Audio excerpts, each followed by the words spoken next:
తాకట్టులో ఉన్న బంగారం అమ్మాలనుకునే వారి ఇన్ఫర్మేషన్ ఇస్తే దాని వాల్యుయేషన్ బట్టి మీకు కమిషన్ కూడా ఇస్తుంది gold hub. Hi, welcome to మనం టీవీ. నేను మీ కట్టా కార్తీక్. పునాది లేని ఇల్లు, బేస్ లేని వార్త, ఈ రెండు నిలబడడం అనేటువంటిది జర్నలిజంలో ప్రాథమిక సూత్రం. అందుకనే ఏ వార్త అని చెప్పే ముందు దానికి బేస్ ఆలోచించాలి. ఇప్పుడు ఉదాహరణకి వైసీపీ గెలుస్తుంది అంటానికి బేస్ ఏంటి? వైసీపీ గెలవటానికి జగన్ గారు ఆలోచించుకుంటుంది, వాళ్ళు ప్లాన్ చేసుకుంటుంది. వైసీపీ గెలుస్తుందని చెప్పడానికి ఉండే రీజన్స్ ఏంటో మీకు చెప్పే ప్రయత్నం చేస్తాను. వైసీపీ గెలవటానికి ఒక 10 రీజన్స్ మీకు ఎక్స్ప్లెయిన్ చేయబోతున్నాను. ఆ 10 రీజన్స్లో మొట్టమొదటి వాళ్ళు నమ్మేది నవరత్నాలు. వాస్తవానికి నవరత్నాల పేరుతో జగన్మోహన్ రెడ్డి గారు అధికారంలో రావడం కోసం హామీలు ఇచ్చారు. 9 పథకాలు. అది 151 సీట్లు వైసీపీ సాధించడంలో 2019లో జగన్ అధికారంలో రావడంలో చాలా కీలక పాత్ర వహించింది. ఆ నవరత్నాన్ని 99% అమలు చేశామని జగన్మోహన్ రెడ్డి గారు చెప్తున్నారు. సంక్షేమ పథకాల విషయంలో మాదే హవా అని చెప్పి జగన్మోహన్ రెడ్డి చెప్తున్నారు. మేము కనుక అధికారం దిగిపోతే, చంద్రబాబు కనుక అధికారంలోకి వస్తే ఈ సంక్షేమ పథకాలను ఆగిపోతాయని చెప్పేసి వైసీపీ ప్రచారం చేస్తుంది. ఈ నవరత్నాల పథకాలు, ఈ సంక్షేమ పథకాలు అందుకుంటున్న ప్రజలు ఎవరైతే ఉన్నారో వాళ్ళు వైసీపీకి తప్పకుండా ఓటు వేస్తారు. ఇది జగన్మోహన్ రెడ్డి మరోసారి అధికారంలో రావడానికి పనికొచ్చేటువంటి కీలకమైనటువంటి పాయింట్ అని చెప్పుకోవాలి. రెండోది రూరల్ ఓట్ బ్యాంకు, అందులోనూ ఉమెన్ ఓట్ బ్యాంకు, అందులోనూ లోయర్ కాస్ట్ ఓట్ బ్యాంక్ అనేటువంటిది చాలా క్లియర్గా వీళ్ళు నమ్ముకుంటున్న విషయం. రూరల్లో ఎందుకనంటే పెన్షన్స్ చాలా ప్రధానంగా చూపిస్తాయి. ఆ పెన్షన్ ఓట్ బ్యాంకు రూరల్లో ఎక్కువగా సర్క్యులేట్ అవుతుంది కాబట్టి ఆ ఓట్ బ్యాంక్ అంతా వైసీపీకి తీసుకొస్తుంది, వైసీపీని గెలిపిస్తుంది. అందులోనూ రోయల్ సెక్షన్స్ ఎవరైతే ఉన్నారో, అంటే బిలో మిడిల్ క్లాస్ సెక్షన్స్ ఎవరైతే ఉన్నారో వాళ్ళు ఎక్కువ సంక్షేమ పథకాలు అందుకుంటూ ఉన్నారు కాబట్టి వాళ్ళు ఓటు వేస్తారనేటువంటిది. చంద్రబాబు ప్రచారం చేస్తున్నటువంటి రాజధాని విషయం కానీ, ఇండస్ట్రీ విషయం కానీ, ఉద్యోగాల విషయం కానీ, ఏ అభివృద్ధి విషయం కానీ ఇవన్నీ ఈ సెక్షన్స్కి సహజంగా పట్టవు. వాళ్ళకి రోజువారీ జీవితంలో అభివృద్ధి సంక్షేమ పథకాలు, అంటే వాళ్ళకి సంక్షేమ పథకాలు ఏ రకంగా వస్తున్నటువంటిదే వాళ్ళు చూస్తారు. ఒకవేళ జగన్మోహన్ రెడ్డి గారు మళ్ళీ అధికారం నుంచి పోతే ఇవన్నీ రావని భయపడతారు. కాబట్టి ఖచ్చితంగా ఈ సెక్షన్స్ జగన్మోహన్ రెడ్డి గారికి ఓటేస్తాయని చెప్పేసి వైసీపీ బలంగా నమ్ముతుంది. వైసీపీ అధికారంలో రావడానికి పనికొచ్చే ఒక రెండో పాయింట్ ఇది. మూడో పాయింట్ ఎస్సీ నియోజకవర్గాలు. ఎస్సీ నియోజకవర్గాలు నేను ఎందుకు చెప్తానంటే 2019లో జరిగిన నియోజకవర్గాలు కూడా, అంటే అప్పుడు ఎన్నికల్లో కూడా ఎస్టీ నియోజకవర్గాలన్నీ జగన్ పక్షాన్ని నిలబడ్డాయి, ఒక 2 స్థానాలు తప్ప. ఒకటి ఉమ్మడి ప్రకాశం జిల్లాలోని కొండెపి, అక్కడ టీడీపీ ఎమ్మెల్యే స్వామి గెలిచారు. తర్వాత ఈస్ట్ గోదావరి, అంటే ఉమ్మడి తూర్పుగోదావరి జిల్లాలో ఉన్నటువంటి రాజోలు, అక్కడ నుంచి రాపాకోరి ప్రసాద్ జనసేన నుంచి గెలిచారు. ఆయన కూడా వైసీపీలో చేరిపోయారు. ఒక కొండేపి స్వామి టీడీపీ పార్టీ అక్కడ గెలవగలిగింది తప్ప మిగతా అన్నీ కూడా ఎస్టీ స్థానాలన్నీ కూడా అప్పుడు వైసీపీ కైవసం చేసుకుంది. ఈ రోజుకి ఆ సెక్షన్స్, ఆ ఓట్ బ్యాంకు, ఆ స్థానాలు మొత్తం వైసీపీ కైవసం చేసుకోవాలని ప్లాన్ తీసుకుంటుంది. కొండేపి స్వామిని కూడా ఓడించాలని చెప్పేసి అందుకని అక్కడ ఆదిమూలపు సురేష్ మంత్రిని అక్కడ పోటీకి నింపింది స్వామి మీద. ఖచ్చితంగా ఆ స్థానాన్ని కూడా గెలవాలని చెప్పేసి వైసీపీ ప్లాన్ చేసుకుంటుంది. 29 ఎస్సీ, 7 ఎస్టీ స్థానాలు, మొత్తం 36 స్థానాలని వైసీపీ కైవసం చేసుకోవాలని ప్రయత్నం చేస్తుంది. ఈ స్థానాలు వైసీపీ గెలుపుకు దోహదం చేసే స్థానాలని చెప్పుకోవచ్చు. 4వ పాయింట్ కాపు ఓట్ బ్యాంకుని జనసేన టీడీపీ వైపు మళ్ళకుండా జగన్ చేస్తున్నటువంటి వ్యూహం. అది మీ అందరికీ తెలుసు. కాపులని, అంటే పవన్ కళ్యాణ్ చంద్రబాబు గారు ప్యాకేజ్ తీసుకొని కమ్మల కోసం ఉపయోగపడుతున్నాడు, కాపులను తాకట్టు పెడుతున్నాడు. చంద్రబాబుని అధికారంలో తేవటం కోసం పవన్ కళ్యాణ్ తన పార్టీని తాకట్టు పెడుతున్నాడు. కాపు ఓట్ బ్యాంక్ని, అంటే జనసేనకి మెయిన్ ఓట్ బ్యాంక్ నుండి కాపు ఓట్ బ్యాంక్ని తాకట్టు పెడుతున్నాడు. 40 స్థానాల వరకు అడగాలని చెప్పేసి జోగయ్య, ముద్రగడ అలాంటి వాళ్ళు లెటర్లు రాయటం, డిమాండ్ చేయటం, వాళ్ళ విషయంలో పవన్ కళ్యాణ్ ఏకీభవించకపోవటం, మీ సలహా నాకు అవసరం లేదంటో ఇలా రెచ్చగొట్టే ప్రయత్నాల ద్వారా ఆ ముద్రగడ్ని, జోగయ్య వాళ్ళ అబ్బాయిని తన పార్టీలో చేర్చుకోవడం ద్వారా కాపు ఓట్ బ్యాంక్ని జనసేన టీడీపీ వైపు మళ్ళకుండా చూసి ఆ కాపు ఓట్ బ్యాంకులో చీరుకు తెచ్చి కాపు ఓట్ బ్యాంక్, అంటే జనసేన ఏదైతే నమ్ముకున్న ఓట్ బ్యాంక్ ఉందో ఆ ఓట్ బ్యాంక్ టీడీపీ వైపు షిఫ్ట్ కాకుండా చూడగలిగితే, ఖచ్చితంగా వాళ్ళలో చీరిక తీసుకురాగలిగితే టీడీపీ జనసేన కూటమి కలవటం వల్ల జరిగే ఉపయోగాన్ని ఆపినట్టు అని జగన్ భావిస్తున్నారు. కాబట్టి అది కనుక జరిగితే జగన్ గెలుపుగా దోహదం చేసే పని. ఖచ్చితంగా ముద్రగడ్డ కాపు నాయకుడిగా గుర్తింపు ఉంది. ఆయన ఇలా వైసీపీలో చేరుతున్నారు. జోగయ్య చాలా సీనియర్ నాయకుడు, వాళ్ళ అబ్బాయి ఆల్రెడీ వైసీపీలో చేరిపోయారు. కాబట్టి ఇది ప్రధానంగా వైసీపీ గెలుపుకి దోహదం చేసే అంశాల్లో ఒకటిగా చెప్పుకోవచ్చు. నెక్స్ట్ పాయింట్ వచ్చేసి women vote bank. Women vote bank అని ఎందుకు చెప్తున్నా అంటే, లబ్ధిదారులు ఎక్కువగా సంక్షేమ పథకాల లబ్ధిదారులు అంతా మహిళలే.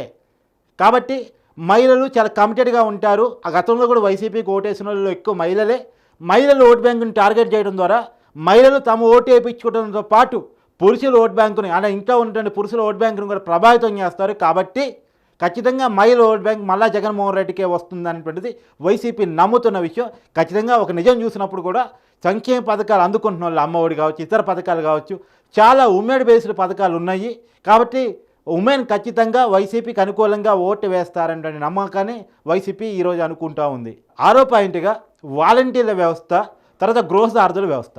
వైసీపీ బలంగా నిర్మించుకున్న వ్యవస్థలు ఇవన్నీ కూడా వాస్తవానికి వైసీపీ కార్యకర్తలతోనే నింపినట్టు వైసీపీ నాయకుల మాటల ద్వారానే మనకు అర్థమయ్యే విషయం. విజయసాయిరెడ్డి చెప్పారు వాలంటీర్లంతా మన కార్యకర్తలే కదా అని చెప్పేసి. ఖచ్చితంగా వాళ్ళని ప్రభుత్వం నియమించింది. ప్రభుత్వం అంటే వైసీపీ అధికారంలో ఉన్న పార్టీ నియమించింది కాబట్టి వాళ్ళు ఖచ్చితంగా ఆ పార్టీకి అనుకూలంగానే ఓటేస్తారు. కాబట్టి వాళ్ళు 40 ఏళ్లకు వాలంటీర్ ఉన్నాడు, గృహసారథులు ఉన్నారు.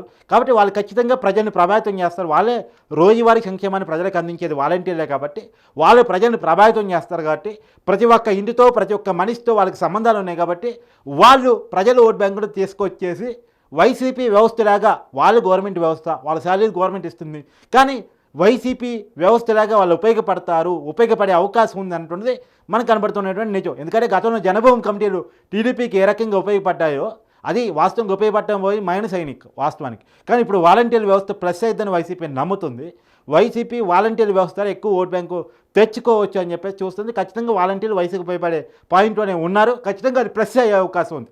వైసీపీ గెలవడానికి వాలంటీర్ వ్యవస్థ కానీ గృహసారథుల వ్యవస్థ కానీ ఉపయోగపడే అవకాశం మనకు కనపడతా ఉంది. ఇక 7వ పాయింట్కి వస్తే అందరూ ఒకటే తన మీద అటాక్. ఇది ఎలా అంటున్నానంటే ఒకవైపు షర్మిల, ఇంకోవైపు సునీత, ఇంకోవైపు బీజేపీ, టీడీపీ, జనసేన వీళ్ళంతా ఒకటే ఎజెండా పెట్టుకున్న జగన్ని అధికారం నుంచి దించాలని చెప్పేసి. రెండోది కుటుంబంలో కూడా చీలిక తీసుకొచ్చారని జగన్మోహన్ రెడ్డి గారు చాలాసార్లు స్టేజ్ల మీద వాపోతూ ఉన్నారు. ప్రజల్లోకి ఆ సానుభూతిని పంపించే ప్రయత్నం చేస్తూ ఉన్నారు.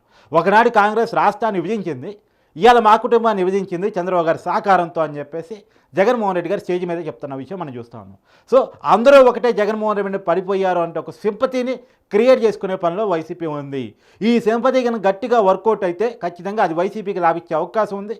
వైసీపీ బలంగా ఎదగటంలో అంటే వాస్తవానికి కాంగ్రెస్ పార్టీ రాజశేఖర రెడ్డి గారు చనిపోయిన తర్వాత జగన్మోహన్ రెడ్డికి సీఎం ఇవ్వకపోవటం, ఆ రోజు ఓదార్పు యాత్రని అడ్డుకోవటం, జగన్మోహన్ రెడ్డి గారి మీద కేసులు పెట్టి జైల్లో వేయటం, ఇవన్నీ కూడా వైసీపీ ఎదగటానికి, వైసీపీ పుట్టుక బలపడటానికి కారణమైనటువంటి విషయాలు, జగన్మోహన్ రెడ్డిని రాజకీయంగా బతికించిన విషయాలు. కాబట్టి ఏ సింపతి అయితే జగన్మోహన్ రెడ్డిని సీఎం వరకు లాక్కొచ్చిందో అదే సింపతి మరోసారి జగన్మోహన్ రెడ్డి సీఎం చేయవచ్చు అన్నటువంటిది వైసీపీ నమ్ముతున్న విషయం. ఆ సింపతిని క్రియేట్ చేసుకునే పనిలో వైసీపీ ఉంది. ఇది కనుక వర్కౌట్ అయితే ఖచ్చితంగా మళ్ళీ జగన్మోహన్ రెడ్డి గారు మరోసారి సీఎం అయ్యే అవకాశం కూడా ఉండకపోవచ్చు. ఇంకోటి నెక్స్ట్ పాయింట్ 8వ పాయింట్గా కుల సమీకరణ ఆధారంగా సీట్ల సర్దుబాటు, కుల సమీకరణ ఆధారంగా వ్యూహాలు. కుల సమీకరణ ఆధారంగా నేను ఏదో చెప్తున్నా అంటే ఇప్పుడు వైసీపీ చాలా చోట్ల సీట్ల షఫ్లింగ్ చేసింది, కొంతమందిని మార్చేసింది. ఈ మార్చడానికి సీట్ల షఫ్లింగ్కి వైసీపీ చూపించిన రీజన్ ఏంటంటే కుల సమీకరణాలు. ఎక్కడ ఏ క్యాస్ట్ బలంగా ఉందో అక్కడక్కడ ఆ క్యాస్ట్ వాళ్ళని నిలబెట్టింది. ఎక్కువగా బీసీలకు ప్రాధాన్యం ఇచ్చింది. ఆ బీసీలో కూడా ఏ సబ్ క్యాస్ట్ ఆ నియోజకవర్గంలో ఎక్కువ ఓట్ బ్యాంక్ కలిగి ఉందో ఆ సబ్ క్యాస్ట్కే ఖచ్చితంగా ఆ సీట్ వచ్చేలా వైసీపీ ప్లాన్ చేస్తుంది. సిట్టింగ్ను పక్కన పెట్టి మరి, వచ్చే వ్యతిరేకతను పక్కన పెట్టి మరి కుల సమీకరణ నమ్ముకొని సీట్ల కేటాయింపు చేసింది. ఆ కుల సమీకరణ వైసీపీకి అనుకూలంగా మారే అవకాశం ఉంది. ఎందుకంటే ఏపీలో క్యాస్ట్ ఈక్వేషన్స్ ఎక్కువ, క్యాస్ట్ ప్రభావం చాలా చాలా ఎక్కువ. దాన్ని గమనించిన వైసీపీ ఈ ప్లాన్కి రంగం సిద్ధం చేస్తుందని చెప్పాలి. ఇంకోటి ఏంటంటే 9th పాయింట్గా గత 2 సంవత్సరాలుగా వైసీపీ చేసిన ప్రయత్నం గడప గడపకు ప్రభుత్వం అనే పేరుతోటి గడప గడపకు ఎమ్మెల్యేలు పంపించి ఎమ్మెల్యేలు మొదటిసారి కనపడేటప్పుడు కొంత కోపపడతారు. అదే ఎమ్మెల్యేలు రోజు తరచుగా వచ్చి గడప గడపకి పోయినప్పుడు కొంత సానుకూలత వ్యక్తం చేసే అవకాశం ఉంది. రెండోది వైసీపీ చెవుల్లో ఓదరగొట్టింది ఏంటంటే గత 5 సంవత్సరాల కాలంలో జగన్మోహన్ రెడ్డి గారు ఎంత సంక్షేమం ఇచ్చారు, ఎవరి ఇంటికి ఎంతంత సంక్షేమం పంపించారో లెక్కలతో సహా చెవుల్లో 1కి 10 సార్లు ఓదరగొట్టే ప్రచారం చేసింది. కాబట్టి ఇతర విషయాల్లో జగన్మోహన్ రెడ్డితో విభేదించే వాళ్ళు కూడా మీకు ఇంత సంక్షేమ పథకం అందిందనేసరికి కొంత టెంప్ట్ అయ్యే అవకాశం ఉంది. రేపు జగన్మోహన్ రెడ్డి కనుక ఓడిపోతే ఈ సంక్షేమం అందదేమనే భయపడే అవకాశం ఉంది. కాబట్టి దీన్ని వైసీపీ బాగా ఓదరగొట్టింది, జనాల చెవుల్లో ఎక్కించింది. ఏపీలో ప్రతి ఒక్క కుటుంబానికి తెలుసు తమ ఎంత సంక్షేమాన్ని అందుకున్నాము. అంతలా వైసీపీ గుర్తుపోయేలా ప్రచారం చేసింది. ఇంటింటికి పోయి పాంప్లెట్లు కూడా కొట్టించి ఇగో మీ ఇంటికి ఇంత సంక్షేమం అందింది, మీ ఇంటికి ఇంత సంక్షేమం అందింది, ఈ పథకాల ద్వారా మీరు లబ్ధి పొందారు అని చెప్పేసి వైసీపీ ఇంటింటికి పోయి ప్రచారం చేసింది. ఇది వైసీపీకి ఉపయోగపడే మరో పాయింట్గా చెప్పుకోవచ్చు. ఇంకోటి లాస్ట్ పాయింట్ 10వ పాయింట్ వైఎస్ఆర్ చరిస్మా, అలానే సాంప్రదాయ ఓట్ బ్యాంకు. సాంప్రదాయ కాంగ్రెస్ ఓట్ బ్యాంక్ ఏదైతే ఉందో కాంగ్రెస్ కిల్ అయిపోయిన తర్వాత అది వైసీపీకి టర్న్ అయిపోయింది. అది ఎట్టి పరిస్థితుల్లో టీడీపీకో బీజేపీకో జనసేనకో పోయే ఓట్ బ్యాంక్ కాదు. అది ఎట్టి పరిస్థితుల్లో కూడా వైసీపీకి వచ్చే ఓట్ బ్యాంక్, అది సాంప్రదాయ ఓట్ బ్యాంక్, అటువైపు పోయే అవకాశం ఉండదు. ఇంకోటి ఏంటంటే వైఎస్ఆర్ చరిమిసా ఇప్పటికీ వైఎస్ఆర్ని గుర్తుపెట్టుకునే కుటుంబాలు ఉన్నాయి. కాబట్టి వైఎస్ఆర్ అనే చరిస్మా, ఆ చరిస్మాతోనే జగన్మోహన్ రెడ్డి గారు ఈ వరకు నాయకుడు అయ్యారు. కాబట్టి ఖచ్చితంగా ఆ చరిస్మా ఇప్పటికీ ఉంది. రాజశేఖర రెడ్డి గారు బిడ్డగా ఆయన అభిమానిస్తారు. కానీ దాన్ని కొంత షర్మిల కొట్టేసే ప్రయత్నం చేయాలని చూస్తుంది. కానీ ఇప్పటికిప్పుడు కాంగ్రెస్ ఎదిగే ప్రయత్నం ఏపీలో లేదు. కాబట్టి ఖచ్చితంగా వైఎస్ఆర్ చరిస్మా జగన్కి ఉపయోగపడే అవకాశం ఉంది. ఇది కూడా వైసీపీ కీలకమైన పాయింట్గా చెప్పాలి. ఈ 10 అంశాల ఆధారంగా వైసీపీ గెలుపు సాధ్యం అని చెప్పవచ్చు. మరి చూడాలి ఈ 10 పాయింట్లు ఎన్నికలు ఏ మేరకు వర్కౌట్ అవుతాయి, ఖచ్చితంగా వైసీపీ గెలవబోతుందా లేదా అన్నటువంటి మరికొద్ది రోజుల్లో తేలబోయేటువంటి అంశం. కాబట్టి అది ప్రజల చేతుల్లో ఉన్న అంశం కాబట్టి చూడాలి. మరి థ్యాంక్ యూ.